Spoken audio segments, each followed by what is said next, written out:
नमस्कार मित्रों, तैयार?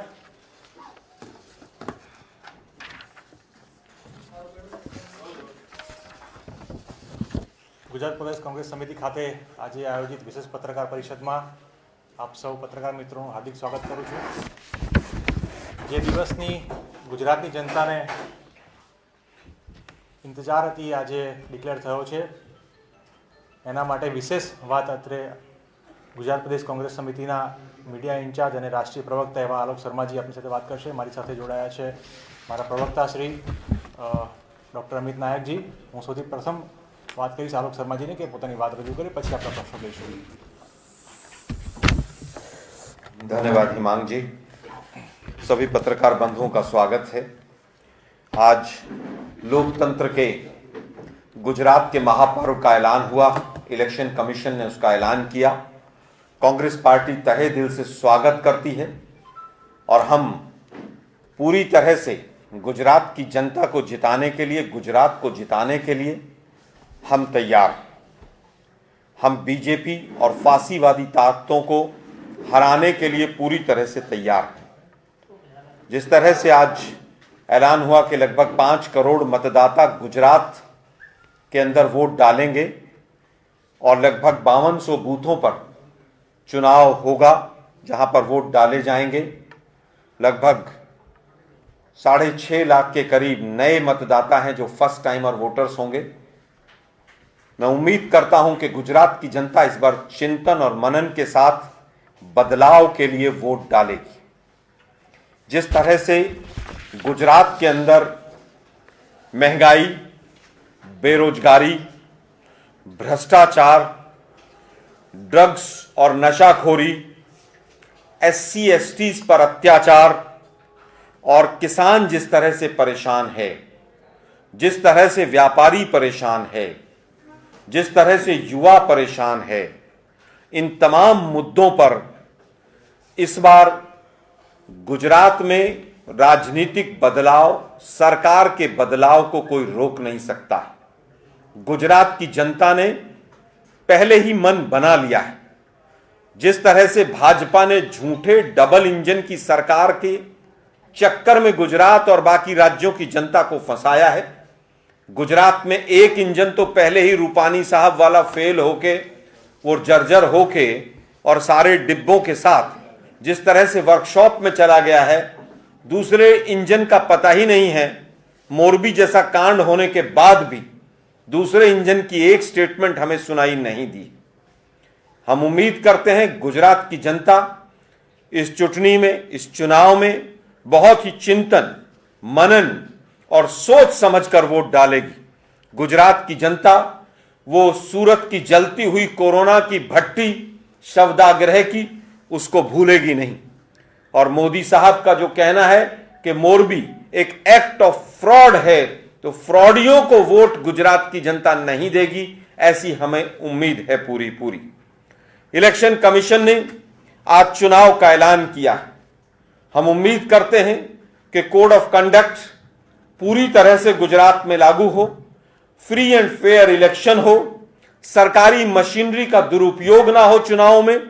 राजनीतिक आधार पर दिल्ली से लेकर गांधीनगर तक जिस तरह से दुरुपयोग होता है सरकारी मशीनरी का, सरकारी पैसे का, वो ना हो, इसको सुनिश्चित करना इलेक्शन कमीशन का काम है. मैं पुनः गुजरात की जनता से, कांग्रेस पार्टी के माध्यम से पुनः हाथ जोड़कर निवेदन करना चाहूंगा कि आप ज्यादा से ज्यादा इस चुटनी में हिस्सा लें, चुनाव प्रचार में कांग्रेस के हिस्सा लें. और कांग्रेस के कार्यकर्ताओं से आह्वान करना चाहूंगा कि इस बार पूरी ताकत के साथ इन फासीवादी ताकतों को उखाड़कर फेंक देना. अब आप लोगों के कोई प्रश्न हैं, पूछें. पिछले 27 साल से परोक्ष या प्रत्यक्ष रूप से कांग्रेस लोगों का विश्वास संपादित नहीं कर पाई है. क्या कमी रही विश्वास संपादित करने में और कैसे इस 2022 चुनाव में विश्वास संपादित करेगी? देखिए, मुझे लगता है कि कहीं ना कहीं हमारी चूक भी रही होंगी. मैं सबसे पहले उनको स्वीकार करूंगा. लेकिन 2002 से लेकर 2017 तक हर बार हमारे नंबर ऑफ सीट्स बढ़ी और गुजरात की जनता ने हमें हमेशा भरपूर आशीर्वाद दिया. कहीं पर आशीर्वाद में उनकी कमी नहीं रही। लेकिन जिस तरह के चुनावी माहौल बनाए गए, 2017 में आप देखिए, 2016 में नोटबंदी हुई, 17 में जब तक गुजरात का इलेक्शन नहीं हो गया नोटबंदी के आंकड़े नहीं आए। काला धन सफेद धन कितना है नहीं पता चला किसी को। उससे पहले की चुनाव देखें, कहीं अक्षरधाम है, कहीं गोधरा है। 2019 का लोकसभा देखें तो पुलवामा है। इस तरह की तमाम चीजें कहीं ना कहीं शक के दायरे में रही हैं। उत्तर प्रदेश का चुनाव आता है तो 80-20 शमशान कब्रिस्तान, किस तरह से पोलराइजेशन किया जाए जाति और धर्म के नाम पर। हम कहते हैं सीधी लड़ाई है इस बार भाजपा से हमारी, और भाजपा को हम चैलेंज करते हैं, अगर आपने विकास किया है तो मुन्ना भाई एमबीबीएस वाला जो हॉस्पिटल आप लोगों ने देखा मोरबी में, इसके नाम पर वोट मांगिएगा। अगर आपने जीएसटी अच्छा इंप्लीमेंट किया तो व्यापारियों से जाकर इस बात पर वोट मांगिएगा। अगर आपने युवाओं को रोजगार दिया तो युवाओं से रोजगार के नाम पर वोट मांगिएगा। किसी भी तरह से जो मुख्य मुद्दे हैं उनको डाइवर्ट करने का प्रयास बीजेपी ना करे। और गुजरात की जनता इस बार सचेत है। इस बार गुजरात की जनता भाजपा को उखाड़ फेंकेगी। दूसरा सवाल ये होता है कि बार बार आपको ये कहना पड़ता है कि सीधी टक्कर भाजपा और कांग्रेस के बीच है। और कल आपके एक नेता का बयान आया था, यदि आम आदमी पार्टी सपोर्ट देती है तो हम सपोर्ट लेने के तैयार है। आम आदमी पार्टी की जो रणनीति है वो भी गुजरात में पूरी सीटों पर चुनाव लड़ना चाहती है, तो कैसे भाजपा और कांग्रेस की सीधी टक्कर रहेगी? देखिए, मुझे लगता है कांग्रेस एक लोकतांत्रिक पार्टी है। बहुत से लोगों के विचार एक तरफ के हो सकते हैं, दूसरों के दूसरी तरफ के हो सकते हैं। उन्होंने जो कहा, उन्होंने बापू की स्टेटमेंट, एनसीपी, तमाम लोगों से ये कहा कि अगर उनकी विचारधारा हमसे मेल खाती है तो हम उसमें विचार कर सकते हैं। लेकिन जहां तक बात सपोर्ट की है और कांग्रेस का आधिकारिक स्टैंड है, कांग्रेस पार्टी हिंदुस्तान के किसी भी कोने में, गांव से लेकर संसद तक, ना आम आदमी पार्टी को समर्थन देगी और ना आम आदमी पार्टी से समर्थन लेगी। कारण क्या है कि आज दिल्ली सांस लेने के लिए त्राहिमाम कर रही है। पूरी दिल्ली जो है वो गैस चैंबर बनी हुई है, और वो महाराज दारू के पैसे वहां से इकट्ठे करके बापू और सरदार पटेल की भूमि पर यहां पर आकर नए नए घोषणाएं कर रहे हैं। वहां पर जमुना साफ कर दिए, वहां बेरोजगारी भत्ता दे दिया है उन्होंने। गुजरात की जनता उसको समझ चुकी है।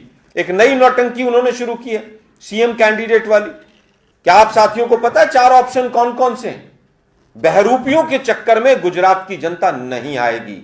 बीजेपी की बी टीम है, वोट कटवा पार्टी है। हिमाचल से वहां से खदेड़ा गया है, बीजेपी ने खदेड़ा है कि आप जाइए गुजरात में चुनाव लड़िए, वहां हम हार रहे हैं। इससे ज्यादा उनका कोई रोल नहीं है। खाता भी नहीं खुलेगा आम आदमी पार्टी का।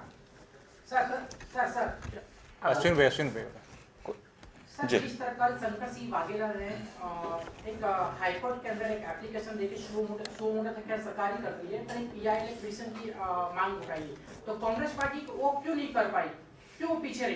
दूसरा सवाल यही है कि आपका कांग्रेस के लिए जो 8 जो गारंटी दी है और आम आदमी पार्टी के खुद जो है मैनिफेस्टो जो गारंटी, वो मिलते जुलते हैं।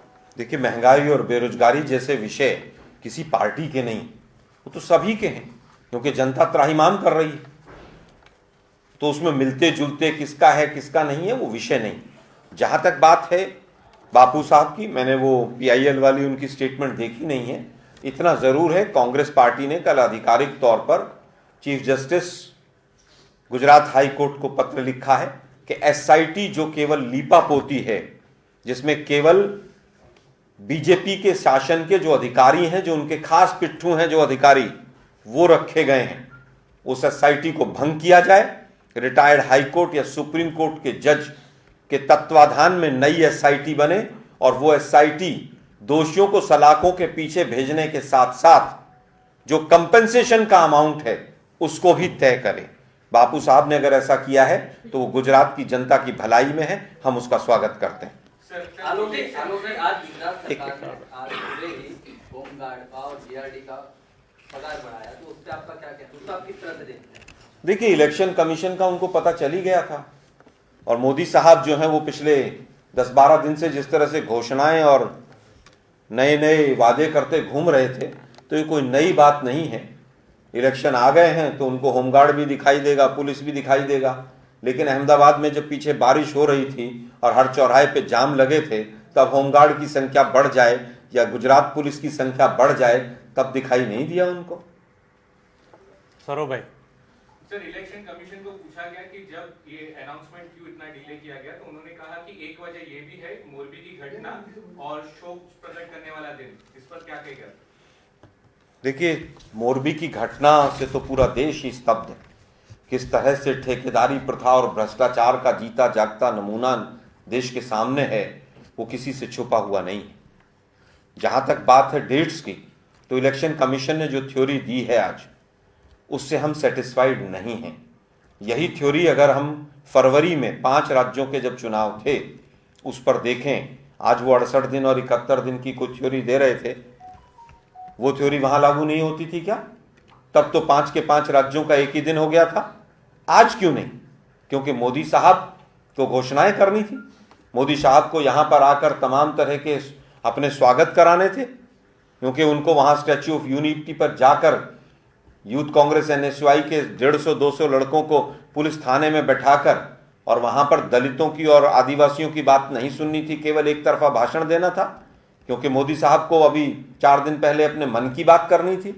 मुझे लगता है कि ये पूरी तरह से दुर्भाग्यपूर्ण है और हम इलेक्शन कमीशन से निवेदन करेंगे कि वो फ्री एंड फेयर इलेक्शन को इंश्योर करे, और ये हमारा संवैधानिक अधिकार है। आलोक जी, जिस तरह से भी ट्विटर और चल रहा है, आपने कि बोला कि जिस तरह से चुनाव आयोग बिल्कुल निष्पक्ष कराएंगे, तो बीजेपी का कहना है कि कांग्रेस अभी से ही हार मान चुकी है। देखिए, मुझे नहीं समझ आता कभी भी हम सवाल सीबीआई पे उठाएंगे, बचाव में बीजेपी खड़ी हो जाएगी। हम सवाल इलेक्शन कमीशन पे उठाएंगे, बीजेपी ना ना ना ना ऐसा नहीं है। क्यों भाई? क्या इलेक्शन कमीशन, सीबीआई, ईडी, तमाम संस्थाओं पे विपक्ष जब सवाल उठाता है तो बीजेपी उनके बचाव में क्यों उतरती? इसी से सब कुछ क्लियर हो जाता है कि दाल में काला नहीं, पूरी दाल काली है। सर, आपके कांग्रेस के कार्यकर्ता समेत पूरा गुजरात अब आपकी सूची पर निगाहें लगा रहा है। सूची कब तक आए? अब क्योंकि चुनाव प्रचार के लिए भी बहुत कम वक्त बचा है, महज 15-17 दिन मिलेंगे। बहुत अच्छा सवाल आपने पूछा है, और आज भी स्क्रीनिंग कमेटी की बैठक दिल्ली में चल रही है। लिस्ट आते ही मैं भाई को सबसे पहले दूंगा। सर, कल तो मुख्यमंत्री की घोषणा भी करने वाले आम आदमी पार्टी का जो कैंपेनिंग है, जो वोटिंग है,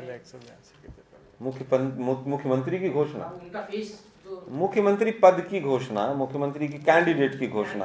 क्या किसी को पता 4 ऑप्शन कौन कौन से हैं?